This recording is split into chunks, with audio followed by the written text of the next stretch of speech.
ಎಲ್ಲರಿಗೂ ನಮಸ್ಕಾರ. ನಿಮ್ಮ ಶ್ರಾವ್ಸ್ ಕಲ್ಪವೃಕ್ಷ ಚಾನಲ್ಗೆ ಸ್ವಾಗತ. ಇವತ್ತು ಬೇಕರಿ ಶೈಲಿಯ ಒಂದು ಸ್ವೀಟಿನ ಅವಲಕ್ಕಿ ಬಳಸ್ಕೊಂಡು ಯಾವ ರೀತಿ ಮಾಡೋದು ಅಂತ ನೋಡೋಣ. ಈ ಸ್ವೀಟಿಗೆ ಯಾವುದೇ ರೀತಿಯ ಬೆಂಕಿ ಆಗಲಿ, ಗ್ಯಾಸ್ ಆಗಲಿ ಅಥವಾ ಸಕ್ಕರೆ ಆಗಲಿ ಅಥವಾ ಪಾಕದ ಅವಶ್ಯಕತೆ ಕೂಡ ಇರೋದಿಲ್ಲ. ತುಂಬಾ ಸಿಂಪಲ್ ಆಗಿ ಮಾಡ್ಕೊಳ್ಬೋದು. ಹಾಗಾದರೆ ಮಾಡೋ ವಿಧಾನ ನೋಡ್ಕೊಂಡು ಬಿಡೋಣ. ಮೊದಲಿಗೆ ನಾನಿಲ್ಲಿ 1 ಕಪ್ ಅಳತೆಯಲ್ಲಿ ಅರ್ಧ ಕಪ್ ಆಗುವಷ್ಟು ಮೀಡಿಯಮ್ ಸೈಜ್ ಅವಲಕ್ಕಿನ ತೊಗೊಂಡಿದ್ದೀನಿ. ನೋಡಿ, ಗಟ್ಟಿ ಅವಲಕ್ಕಿಗಿಂತ ಮೀಡಿಯಮ್ ಸೈಜ್ ಅವಲಕ್ಕಿನ ತೊಗೊಳ್ಳಿ. ಈ ಒಂದು ಅರ್ಧ ಕಪ್ ಆಗುವಷ್ಟು ಅವಲಕ್ಕಿನ ಒಂದು ಮಿಕ್ಸರ್ ಜಾರಿಗೆ ಸೇರಿಸ್ಕೊಂಡಿದ್ದೀನಿ. ಅದೇ ಕಪ್ಪಿಂದ 1 ಕಪ್ ಆಗುವಷ್ಟು ಹುರುಗಡಲೆ ಅಥವಾ ಪುಟಾಣಿನ ತೊಗೊಂಡಿದ್ದೀನಿ. ಇಲ್ಲಿ ನೀವು ಬೇಕು ಅಂತಂದರೆ ಸಮವಾಗಿ ಕೂಡ ಹಾಕ್ಕೊಳ್ಬೋದು. ಅಂದರೆ 1 ಕಪ್ ಅವಲಕ್ಕಿ 1 ಕಪ್ಪು ಹುರುಗಡಲೆ ಕೂಡ ತೊಗೊಳ್ಬೋದು. ಹಾಗೆ ಒಂದು ಫ್ಲೇವರ್ಗೋಸ್ಕರ 1 ಏಲಕ್ಕಿನ ಸೇರಿಸ್ಕೊಂಡಿದ್ದೀನಿ. ಇವಾಗ ಇದನ್ನು ನಾವು ನೈಸಾಗಿ ಪೌಡ್ರ್ ಮಾಡಿಕೊಂಡು ಬರೋಣ. ನೋಡಿ, ಈ ರೀತಿ ನೈಸಾಗಿ ಪೌಡ್ರ್ ಮಾಡ್ಕೊಂಡಿದ್ದೀನಿ. ಎಷ್ಟೇ ನೈಸ್ ಆದರೂ ಕೂಡ ಈ ಸ್ವೀಟಿಗೆ ಒಂದು ಸ್ವಲ್ಪ ಕೂಡ ತರಿ ಇಲ್ಲದೆ ಇರೋ ರೀತಿಯಲ್ಲಿ ಪೌಡ್ರ್ ಆಗಬೇಕು. ಹಾಗಾಗಿ ಇದನ್ನು ಒಂದ್ಸರಿ ಜರಡಿ ಅಥವಾ ಸಾಣಿಸ್ಕೊಂಡು ಬಿಡೋಣ. ಆ ರೀತಿ ಜರಡಿ ಹಿಡ್ಕೊಳ್ಳೋದ್ರಿಂದ ತುಂಬಾ ಸಾಫ್ಟಾಗಿ ಸ್ವೀಟ್ ಬರುತ್ತೆ. ನೋಡಿ, ನಾನು ಕೂಡ ಇಲ್ಲಿ ಜರಡಿ ಅಥವಾ ಸಾಣಿಸ್ಕೊಂಡು ಇಟ್ಕೊಂಡಿದ್ದೀನಿ. ಈ ರೀತಿ ಒಂದು ಅವಲಕ್ಕಿ ಹಾಗೆ ಪುಟಾಣಿ ಅಥವಾ ಹುರುಗಡಲೆ ಮಿಶ್ರಣ ನೈಸಾಗಿ ಪೌಡ್ರ್ ಆಗಿರಬೇಕು. ಇಷ್ಟಾದರೆ ಸಾಕು. ಇವಾಗ ನಮಗೆ ಬೇಕಾಗಿರ್ತಕ್ಕಂಥ ಒಂದು ಸ್ವೀಟ್ಗೆ ಬೇಕಾಗಿರ್ತಕ್ಕಂಥ ಮೇನ್ ಇಂಗ್ರೀಡಿಯೆಂಟ್ಸ್ ರೆಡಿಯಾಗಿದೆ. ಇವಾಗ ಈ ಒಂದು ಮಿಶ್ರಣಕ್ಕೆ ಸ್ವೀಟ್ಗೋಸ್ಕರ ಯಾವ ಕಪ್ಪನ್ನು ಬಳಸ್ಕೊಂಡಿದ್ದೆ ಅದೇ ಕಪ್ಪಿಂದ ಒಂದು 3/4 ಕಪ್ ಆಗುವಷ್ಟು ಬೆಲ್ಲನ ಜಜ್ಜಿ ಅಂದರೆ ಪೌಡ್ರ್ ಮಾಡಿ ತೊಗೊಂಡಿದ್ದೀನಿ.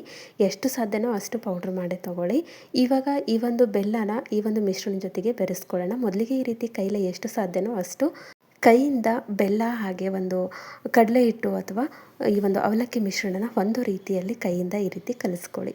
ಈ ರೀತಿ ಕಲಿಸಿದ ನಂತರ ಕೂಡ ಕರೆಕ್ಟಾಗಿ ನಮಗೆ ಹೊಂದ್ಕೊಳ್ಬೇಕು. ಅಂದರೆ ಬೆಲ್ಲ ಒಂದು ಸ್ವಲ್ಪ ಕೂಡ ಹರಳಾಗಿ ಇರಬಾರ್ದು. ಹಾಗಾಗಿ ಮತ್ತೆ ಮಿಕ್ಸರ್ ಜಾರಿಗೆ ಈ ಒಂದು ಮಿಶ್ರಣನ ಸೇರಿಸ್ಕೊಂಡು ಒಂದು 2 ಸುತ್ತು ನಾವು ಪೌಡ್ರ್ ಮಾಡ್ಕೊಂಡು ಬರೋಣ. ಹಾಗಾಗಿ ಇದನ್ನು ನಾನಿಲ್ಲಿ ಪೌಡ್ರ್ ಮಾಡ್ಕೊಂಡು ಬರ್ತಿದ್ದೀನಿ. ಅಂದರೆ ಒಂದು ಸ್ವಲ್ಪ ಕೂಡ ಗಂಟುಗಳಾಗಿ ಉಳಿಯೋದಿಲ್ಲ. ಇವಾಗ ನೋಡಿ, ಬೆಲ್ಲ ಹಾಗೆ ಒಂದು ಅವಲಕ್ಕಿ ಪುಟಾಣಿ ಅಥವಾ ಹುರುಗಡಲೆ ಪೌಡ್ರ್ ಕರೆಕ್ಟಾಗಿ ಮಿಶ್ರಣ ಹೊಂದ್ಕೊಂಡಿದೆ. ಈ ರೀತಿಯಲ್ಲಿರಬೇಕು. ಇವಾಗ ಪರ್ಫೆಕ್ಟಾಗಿ ರೆಡಿಯಾಗಿದೆ. ಇಲ್ಲಿ ಬೆಲ್ಲದ ಬದಲಿಗೆ ನೀವು ಸಕ್ಕರೆ ಕೂಡ ಬಳಸ್ಕೊಳ್ಬೋದು. ಅಂದರೆ ನೀವು ಸ್ವೀಟ್ ತಿನ್ನೋದಾಯಿತು ಅಂದರೆ 1 ಕಪ್ ಆಗುವಷ್ಟು ಸಕ್ಕರೆ ಅಥವಾ 1 ಕಪ್ ಆಗುವಷ್ಟು ಬೆಲ್ಲನ ಸೇರಿಸ್ಕೊಳ್ಳಿ. ನಾವಿಲ್ಲಿ ಕಡಿಮೆ ತಿನ್ನೋದ್ರಿಂದ 3/4 ಕಪ್ ಆಗುವಷ್ಟು ಬೆಲ್ಲ ಬಳಸ್ಕೊಂಡಿದ್ದೀನಿ.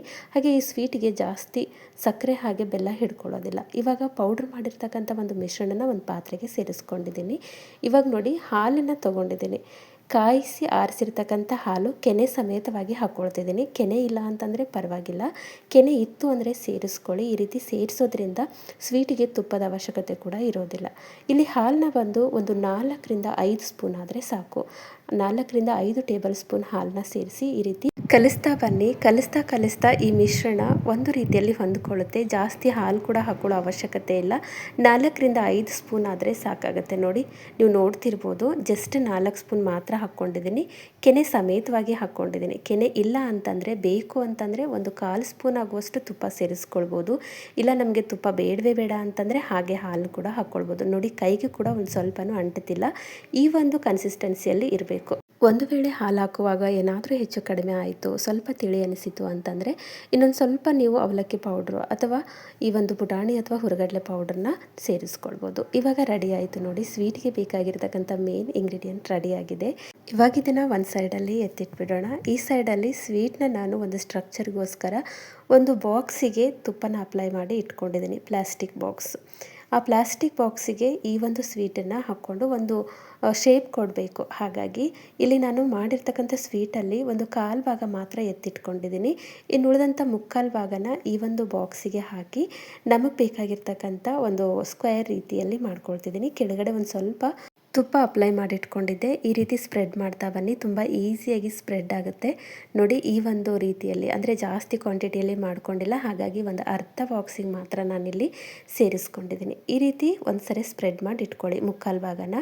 ಇಲ್ಲಿ 1/4 ಭಾಗ ಉಳಿಸ್ಕೊಂಡಿದ್ದೆ. ಈ ಒಂದು 1/4 ಭಾಗಕ್ಕೆ ಒಂದು ಸ್ವಲ್ಪ ಗ್ರೀನ್ ಕಲರ್ ಫುಡ್ ಕಲರ್ನ ಆ್ಯಡ್ ಮಾಡ್ಕೊಳ್ತಿದ್ದೀನಿ. ಇದು ಕಂಪ್ಲೀಟಾಗಿ ಆಪ್ಷನಲ್. ಬೇಕು ಅಂದರೆ ಈ ರೀತಿ ಕೂಡ ಗ್ರೀನ್ ಅಥವಾ ನಿಮಗೆ ಬೇಕಂತ ಕಲರ್ನ ಫುಡ್ ಕಲರ್ನ ಸೇರಿಸ್ಕೊಂಡು ಮಾಡ್ಕೊಳ್ಳಿ. ಇಲ್ಲ ಅಂತಂದರೆ ಕಾಫಿ ಪೌಡ್ರ್ ಏನಾದರೂ ಇತ್ತು ಅಂತಂದರೆ ಅದನ್ನು ಕೂಡ ನೀವು ಸೇರಿಸ್ಕೊಂಡು ಮಾಡ್ಕೊಳ್ಬೋದು. ನಾನಿಲ್ಲಿ ಫುಡ್ ಕಲರ್ನ ಗ್ರೀನ್ ಕಲರಲ್ಲಿ ಸೇರಿಸ್ಕೊಂಡು ಮಾಡ್ಕೊಳ್ತಿದ್ದೀನಿ. ನೋಡಿ, ಈ ರೀತಿ ಮಿಶ್ರಣ ರೆಡಿಯಾಗುತ್ತೆ. ಇದು ಬೇಕ್ರಿ ಶೈಲಿಯಲ್ಲಿ ಮಾಡ್ತಕ್ಕಂಥ ಒಂದು ಸ್ವೀಟು. ಈ ಬೇಕ್ರಿ ಒಳಗೆಲ್ಲ 2 ರೀತಿಯಲ್ಲಿ ಸ್ವೀಟ್ ಸಿಗುತ್ತಲ್ಲ, ಆ ರೀತಿಯಲ್ಲಿ ನಾವು ಮನೆಯಲ್ಲಿ ಕೂಡ ಮಾಡ್ಕೊಳ್ಬೋದು, ಅದು ಅವಲಕ್ಕಿಯಿಂದ.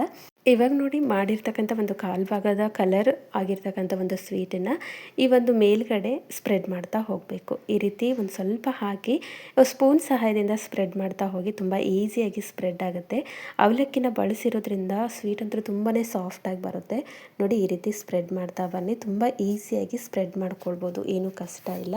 ಇಲ್ಲ ಅಂತಂದರೆ ಮೊದಲೇ ಈ ಒಂದು ಸ್ವೀಟ್ನ ಅಂದರೆ ಕಲರಲ್ಲಿರ್ತಕ್ಕಂಥ ಸ್ವೀಟ್ನ ಕೆಳಗಡೆ ಸ್ಪ್ರೆಡ್ ಮಾಡಿಕೊಂಡು ಮೇಲ್ಗಡೆ ನೀವು ನ್ಯಾಚುರಲ್ ಕಲರಲ್ಲಿರ್ತಕ್ಕಂಥ ಸ್ವೀಟ್ನು ಕೂಡ ಹಾಕ್ಕೊಳ್ಬೋದು. ಆ ರೀತಿಯಲ್ಲಿ ಕೂಡ ಮಾಡ್ಕೊಳ್ಬೋದು, ಇಲ್ಲ ಈ ರೀತಿಯಲ್ಲಿ ಕೂಡ ಮಾಡ್ಕೊಳ್ಬೋದು. ಈ ಎರಡನ್ನೂ ಜಾಯಿಂಟ್ ಮಾಡ್ಕೊಳ್ಬೇಕು. ಈ ರೀತಿ ಇವಾಗ ರೆಡಿಯಾಗಿದೆ. ಇದನ್ನು ನಾವು ಏನಿಲ್ಲ ಅಂತಂದರೂ ಒಂದು ಅರ್ಧ ಗಂಟೆವರೆಗೂ ಆದರೂ ರೂಮ್ ಟೆಂಪ್ರೇಚರಲ್ಲಿ ಅಂದರೆ ಫ್ರಿಜ್ಜಲ್ಲಿ ಇಡೋದು ಬೇಡ, ಹೊರಗಡೆನೆ ಒಂದು ಅರ್ಧ ಗಂಟೆ ರೆಸ್ಟ್ ಮಾಡೋಕೆ ಬಿಡೋಣ. ಅಂದರೆ ಸೆಟ್ ಆಗಬೇಕು, ಹಾಗಾಗಿ ಒಂದು ಅರ್ಧ ಗಂಟೆ ರೆಸ್ಟ್ ಮಾಡೋಕೆ ಬಿಡೋಣ. ಇವಾಗ ನೋಡಿ ನಾನು ಕೂಡ ಒಂದು ಅರ್ಧ ಗಂಟೆ ಬಿಟ್ಕೊಂಡಿದ್ದೆ, ಕಂಪ್ಲೀಟಾಗಿ ಸೆಟ್ ಆಗಿದೆ. ಈ ರೀತಿ ನಾವು ಪ್ಲಾಸ್ಟಿಕ್ಕಿನ ಬಳಸಿರೋದ್ರಿಂದ ತಗೊಳ್ಳೋದು ಕೂಡ ತುಂಬ ಈಸಿ ಆಗುತ್ತೆ. ಜಸ್ಟ್ ಈ ರೀತಿ ನಾವು ಮಾಡಿಕೊಂಡಾಗ ಆ ಸ್ವೀಟು ತನ್ನಿಂದ ತಾನೇ ಬಿಟ್ಕೊಂಡು ಬರುತ್ತೆ. ನೋಡಿ ಈ ರೀತಿಯಲ್ಲಿ ಬಿಟ್ಕೊಂಡು ಬರುತ್ತೆ. ಇದನ್ನು ನಾನು ಒಂದು ಪ್ಲೇಟಿಗೆ ಡಿಮೋಲ್ಡ್ ಮಾಡ್ಕೊಳ್ತಿದ್ದೀನಿ. ತುಂಬ ಈಸಿಯಾಗಿ ಡಿಮೋಲ್ಡ್ ಆಗುತ್ತೆ. ಯಾವುದೇ ಪಾಕ ಬೇಡ, ಯಾವುದೇ ಬೆಂಕಿ ಬೇಡ, ಅಥವಾ ಗ್ಯಾಸ್ ಹಚ್ಚೋದು ಬೇಡ. ಇಲ್ಲಿ ಸಕ್ಕರೆನ ಕೂಡ ಬಳಸದೆ ತುಂಬ ಸಿಂಪಲ್ಲಾಗಿ ಬೇಕ್ರಿ ಶೈಲಿಯಲ್ಲಿ ಈ ಸ್ವೀಟ್ನ ಮಾಡ್ಕೊಳ್ಬೋದು. ನೋಡಿ ಎಷ್ಟು ಈಸಿಯಾಗಿ ಬರ್ತಿದೆ. ಒಂದು ಸ್ವಲ್ಪ ಕೂಡ ಮಧ್ಯದಲ್ಲಿ ಕಟ್ ಆಗೋದಿಲ್ಲ. ನೀವು ಯಾವ ರೀತಿಯಲ್ಲಿ ಆದರೂ ಕೂಡ ಕಟ್ ಮಾಡ್ಕೊಳ್ಬೋದು. ಹಾಗೆ ಇವತ್ತು ಸ್ವೀಟ್ನ ಕೇವಲ 5 ನಿಮಿಷದಲ್ಲಿ ಮಾಡ್ಕೊಳ್ಬೋದು. ತುಂಬ ಸಿಂಪಲ್ಲಾಗಿ ಮಕ್ಕಳಿಗೂ ಕೂಡ ಈ ಒಂದು ಸ್ವೀಟ್ನ ಮಾಡ್ಕೊಳ್ಬೋದು. ಅಷ್ಟು ಪರ್ಫೆಕ್ಟಾಗಿ ಸ್ವೀಟ್ ರೆಡಿ ಆಗುತ್ತೆ. ಇವಾಗ ನಾನಿಲ್ಲಿ ಸ್ಕ್ವೇರ್ ರೀತಿಯಲ್ಲಿ ಕಟ್ ಮಾಡ್ಕೊಳ್ತಿದ್ದೀನಿ. ನಿಮಗೆ ಯಾವ ಶೇಪಲ್ಲಿ ಬೇಕೋ ಆ ಶೇಪಲ್ಲಿ ಕಟ್ ಮಾಡ್ಕೊಳ್ಬೋದು. ಸಿಂಪಲ್ಲಾಗಿ ಒಂದು ಸ್ವಲ್ಪ ಕೂಡ ನೈಫಿಗೆ ಕೂಡ ಅಂಟೋದಿಲ್ಲ, ಅಷ್ಟು ಪರ್ಫೆಕ್ಟಾಗಿ ಮಾಡ್ಕೊಳ್ಬೋದು. ಈ ಸ್ವೀಟ್ನ ನಾವು ಬೇಕರಿಯಲ್ಲಿ ಸರ್ವೇ ಸಾಮಾನ್ಯವಾಗಿ ನೋಡೇ ಇರ್ತೀವಿ. ಆದರೆ ಮನೆಯಲ್ಲಿ ಕೂಡ ಈ ರೀತಿ ಒಂದ್ಸರಿ ಟ್ರೈ ಮಾಡಿ, ತುಂಬಾ ಪರ್ಫೆಕ್ಟಾಗಿ ಬರುತ್ತೆ ಸ್ವೀಟು. ನೋಡಿ ಎಷ್ಟು ಪರ್ಫೆಕ್ಟ್ ಆಗಿದೆ ಅಂತ. ಅವಲಕ್ಕಿ ಬಳಸಿರೋದ್ರಿಂದ ಆ ಲೇಯರ್ ಕೂಡ ನೀವು ನೋಡ್ತಿರ್ಬೋದು. ಕೇವಲ ಪುಟಾಣಿ ಅಥವಾ ಹುರುಗಡಲೆ ಬಳಸಿದ್ದಾಯಿತು ಅಂತಂದರೆ ಈ ಸ್ಟ್ರಕ್ಚರಲ್ಲಿ ನಮಗೆ ಬರೋದಿಲ್ಲ.